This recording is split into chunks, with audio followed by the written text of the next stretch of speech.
Hi guys, Carina Gardner here, and it is April, so we are doing a bunch of flying geese. And this will go all along the outside of your January, February, and March blocks. So I have to admit, I don't know why I decided to put this one together. It takes a little time to put together because it's a lot of sewing and cutting and trimming down, but it makes it so beautiful that you are going to love the end result. Okay, so this is what you need to start with, and these are the measurements. You do need 52 of that 3.5 by 6.5 rectangle, and then you need a whole lot of those white squares. Okay, so this is how we're going to put it together. So I have for right here the rectangle, and I have two of these squares. So the first thing I'm going to do is I am going to grab a pencil from my friend Kelly, who's videotaping this because I forgot to put one on the table. And what I'm going to do is I'm going to make a diagonal through the white squares, and you're just going to do it from corner to corner. Just like that. Not hard, right? We're going to do it on the other one.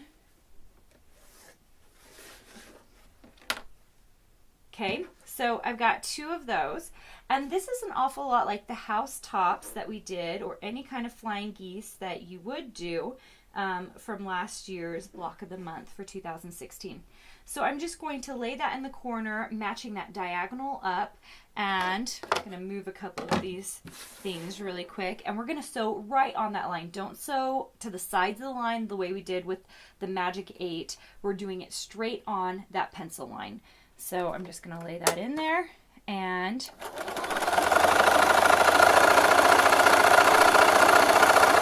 sew it all the way down. Okay, so here's the deal, guys. It should fall off of this rectangle, okay?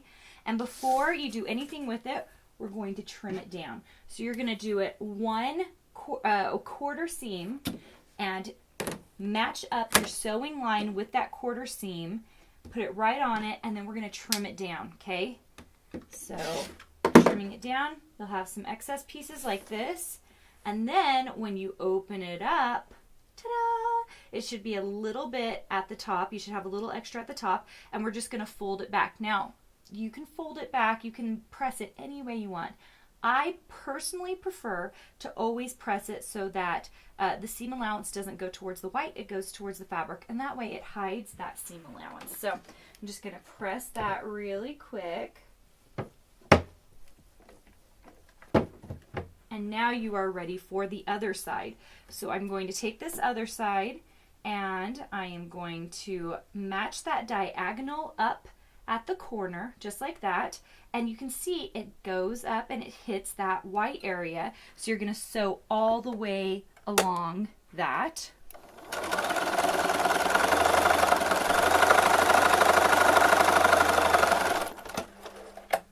All right, there you go. So now we're going to trim this down on this side, that quarter seam allowance. All right, trim it down. It's out of the way.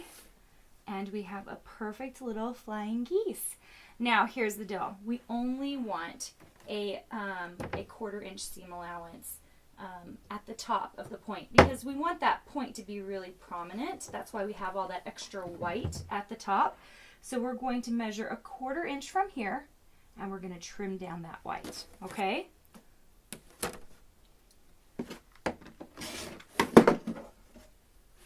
Just like that. How cute is that? Okay, so you are going to make a lot of these. You have to make, I believe, 52. So what you're going to do is you are going to sew them together, and that's what I'm going to do right now.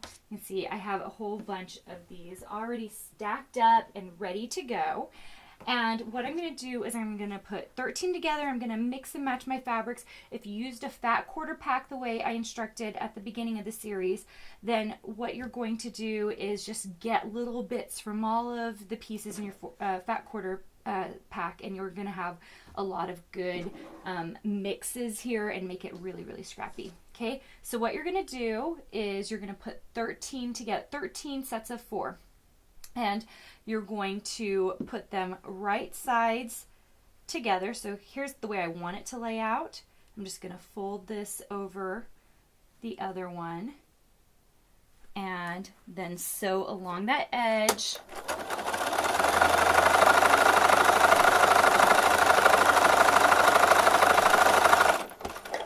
Just like that, and then voila, look how cute that is. Okay, so we're going to do, I'm going to put together them right now and sew them together really fast, and then I'm going to show you how to put it onto the main block. Okay, so now I have put together all of these wild geese. I don't know what you call it when it's several of them. I have 13 in a row. I ironed them down, and I have 4 of these, as you can see here. The other thing I have is sashing, okay? And what I've done is I've cut width of fabric, and then I'm going to trim them down as I work on the middle portion, almost acting like a border a little bit. If you want to square them up at this point, this is a really good place to do it. So what I'm going to do first is I am going to take, this is our middle piece, right? And we are going to sew one of these sashing pieces on either side, okay? And then trim them down, and then do the opposite sides and then trim them down. And then once we're done with that, we're going to add all the geese blocks, and I'm going to show you how to put those on. So we're just going to get started with putting on these sashing borders. So what I'm doing now is I am putting together, I've already put on one of the white borders, and I am now putting on one of the flying geese pieces. And I just want to show you kind of how this ends up.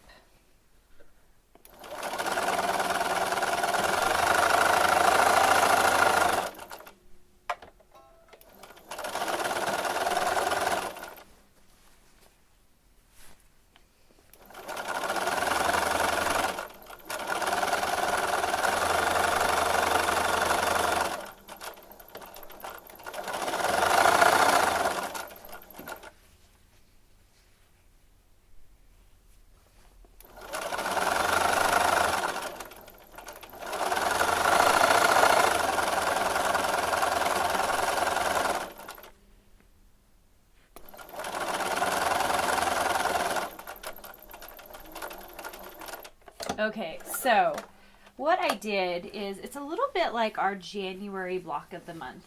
So what happens is you're going to, after you've got this little thin border on, you're going to flush up the flying geese piece, and you are going to have an overhang of hopefully 2 blocks, okay? And what I've done is I've left a 1/4 inch seam allowance down at the bottom, not at the bottom, between the main piece and the flying geese part, and that's because we're going around in the circle the way we did for the middle piece that we did for January. Okay, so you need to have 2 overhang. Now, if you're a little bit off, I know that might feel a little stressful. Some of mine were off, and you can see that it's not exactly right here. That's okay. It'll all match up in the end. You're going to trim it all down. So just do your very best to get close. Ease your fabric as best you can. So at this point for this one, this length is now long enough for one of these. So I'm going to put one of these on, go the opposite way, finish this side, and then when I end on this side that has the overhang, I'm going to sew it all the way down, right? And then we'll fold it back and sew this last piece. And then once you're done with that, what you have to do is you have to put on one more border. And that border is a bunch of long 2-inch pieces that I've also cut with the fabric. I've given you exact dimensions that you can use if you would like in your PDF download.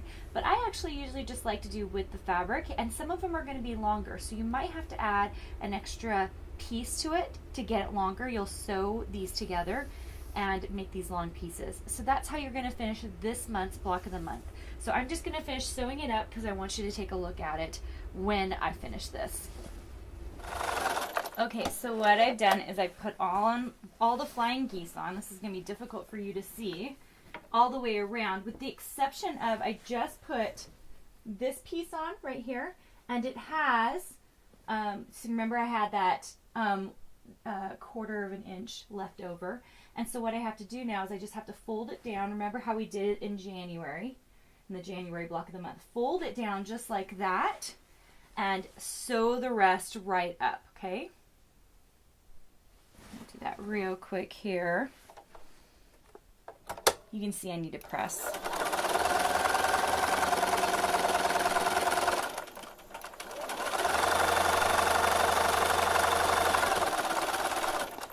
Okay, flying geese on. So now I'm just going to finish up with the border, which, whoo, it's getting big. Look how big it's getting. It's awesome. So I'm going to put on the border. I'll show you some pictures of it at that stage, and we're going to move on to block of the month for next month, and we're going to be doing some easier blocks to finish out this quilt.